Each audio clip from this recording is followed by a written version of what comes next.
Hey guys, welcome to Salisbury Esports YouTube channel. I'm Garrett, and I am the president of SU Esports. This new series that we are creating, Games Decryptified, is a series meant to help people who are new to the games and understand some of the terms, because a lot of games have terms that are just sort of confusing and it makes it hard to get into. Today's episode is the first in the series, and it's going to be about game types. There are a lot of types in games out there. A lot of them are more popular than others, but let's go through them and just explain some of the basics so you have an understanding of what type of games you or your friends may be playing. So first we have first-person shooters. These are some of the most popular games out there. There's a lot of them too. These are games like Call of Duty, Halo, Overwatch, and PUBG and Fortnite. First-person shooters typically involve a first-person angle, so you get to see your hands in the game. These games mainly revolve around aiming and coordination between your hands and eyes.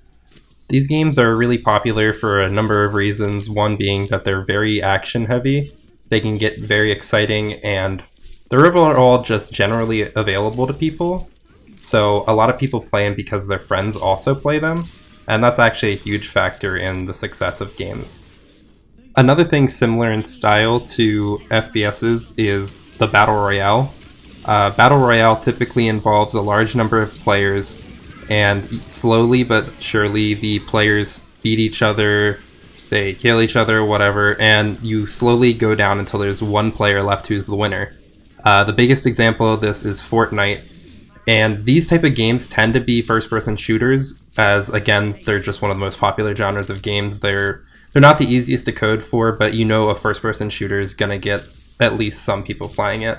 One of the reasons that Battle Royales tend to be popular is not only because of their roguelike aspect, which is when you play one game, it's completely different than the other, because items change, locations, you go to different areas, things like that. They have a quick game time iteration, which means you get into the game, you lose, you immediately go into another game.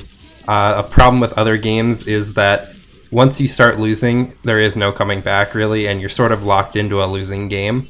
But with Battle Royales, the second you lose, you're good. You can just start a new game. There's actually a new genre of game that has come up recently called auto chess. It takes the Battle Royale style a little bit, but changes it to from a first-person shooter to a strategy game. Auto chess is basically games where you get like a certain amount of gold each turn, and you use that gold to buy things which you put on a chessboard, and then at the end of the round you'll fight against other people's stuff. The different auto chess games do things differently. Obviously, they have their own mechanics, and they typically have factions that you want to try to collect more of a certain type of unit. That way you get bonuses. There's a couple of really big examples out there. The name actually comes from one game called Auto Chess, which is a mobile game available.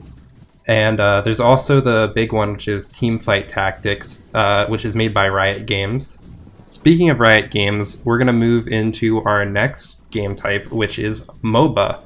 MOBA stands for Multiplayer Online Battle Arena. These are your games like League of Legends, which is made by Riot, Dota, Smite, which is available on every console, I believe, along with some other ones that are less well known.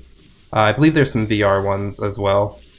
But in MOBAs, you generally have a map and a team of a certain amount of players. In League of Legends, it's 5, and you guys are playing against each other trying to clear out certain objectives and eventually get into the enemy's base and destroy it. The thing about MOBAs is that they slowly progress as the game goes along. So whenever you get a kill, you get a certain amount of gold. Whenever you destroy an objective, you get gold. You level up as the game progresses, and you slowly build items for your character.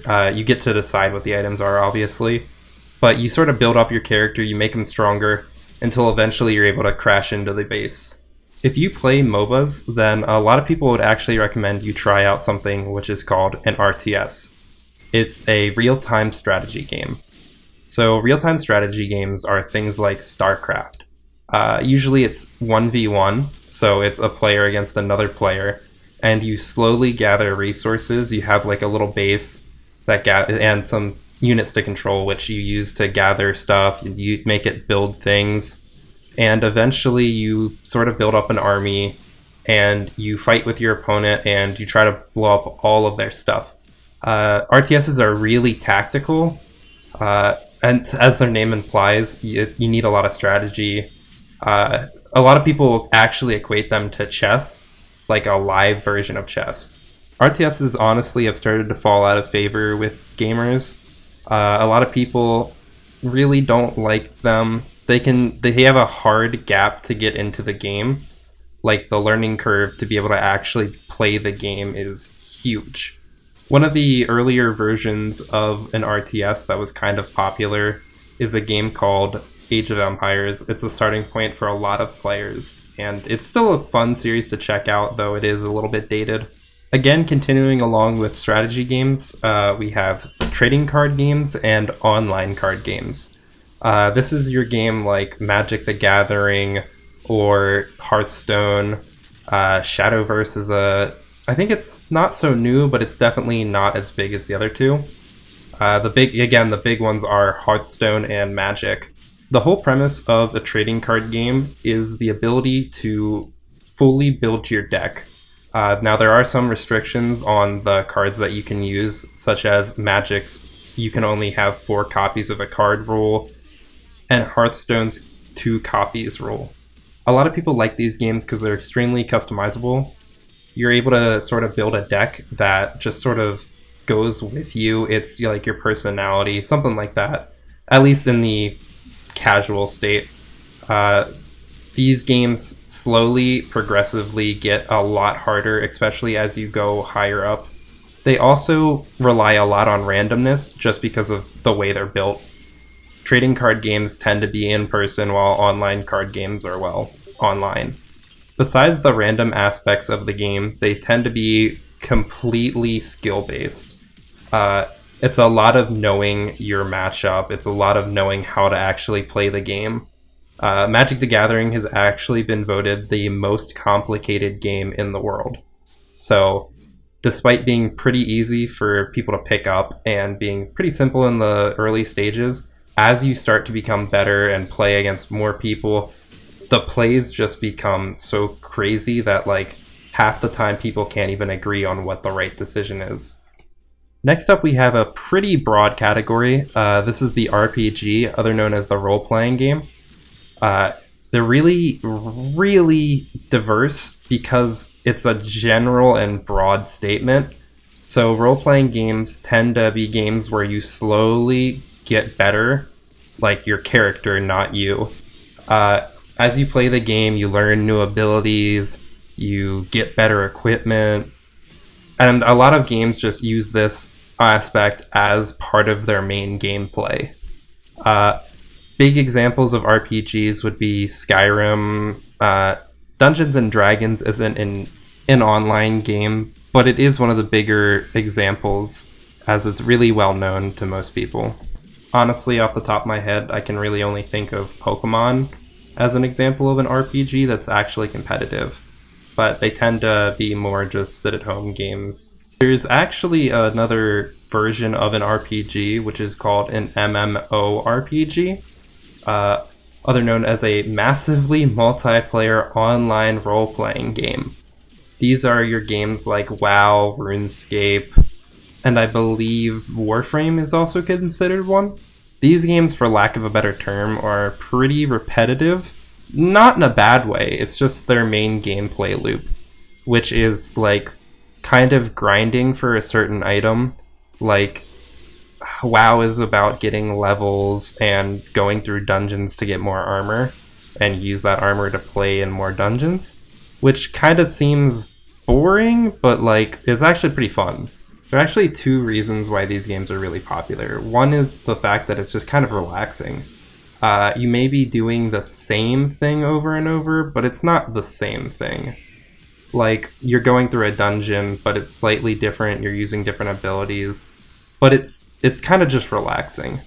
The other is that you slowly progress. Again, this is kind of the RPG aspect coming in, but it's that sense of pride as you slowly get really high up in levels. A lot of people also like the community that comes around from these games. Another big competitive game genre is fighting games. These are your games like Smash Bros, Dragon Ball Z, and Street Fighter. There's a lot of different types of these games. There's separate classifications for the different types. Like, I think one of them's called an arena, one of them's called a classic. I don't know that much about them, so I'm not going to go too in-depth. But they're really skill expressive. They're combo heavy, so knowing the limits of your character, knowing what they can actually do, and things like that. Fighting games are nice to play casually, but just like every game, they have a huge skill gap between new players and old players. Like, newer players sometimes just don't even get to actually play the game against old players, as they know all the combos, they know all the stuff you're supposed to do. And while some people may say, oh, just go easy on them, they're new, it's a lot easier said than done, because a lot of this is just technique and things that are kind of engraved into you, and you don't even do it on purpose half the time. We're now going to quickly go into two things that are more on the unique side of gaming genres, mainly because they're not gaming genres specifically, but they are types of games. The first one is gacha games. This is a Japanese word, and it's those games, they're typically mobile games, where like you pay some money and you get a special character, where you get these loot boxes that give you special items. They're kind of the gray area of gaming. A lot of people like them, and they know that they spend a lot of money on it, but that's the fun part of it for them. I personally don't like them because without spending money on them, they're basically impossible to play. I don't think there's too many actually competitive gacha games, but in some way you could argue that most games are gacha games, as Fortnite has the type of thing where it's like the loot boxes that give you items and skins. Magic the Gathering has card packs that you buy that give you random stuff. But the way I classify a gacha game is that there's basically no way to pick up the item other than randomly. Like Magic, I can go out and buy a card from somebody else, but in a gacha game, I have to specifically buy it from them at their set price, or get it from a random loot box. Now, I know that might seem not fun to most people, but a lot of people like the collecting aspect that comes with gacha games. Our final game type isn't really a game type, it's more sort of like what people do with these games. And this is speedrunning. So speedrunning is when you play a game as fast as possible with the idea of getting a world record or doing it better than anyone else has ever done it. While most games aren't made for speedrunning in mind, a lot of people actually adapt these games and turn them into speedrunning games. There are also actually games specifically designed for this. They have coding that helps it, or they just have little interactions that make it possible. One of the big ones is Spelunky and I believe it's Celeste both have a speedrunning mode. Then Breath of the Wild is one of the big things that people like to speedrun, just because of kind of like how glitchy the game is. It isn't glitchy itself, but there are things you can do to exploit the game, for lack of a better term, to be able to get a quicker run. So I hope I helped explain some of the game types that are out there. There's a lot of them though, and I just tried to go with some of the more competitive versions.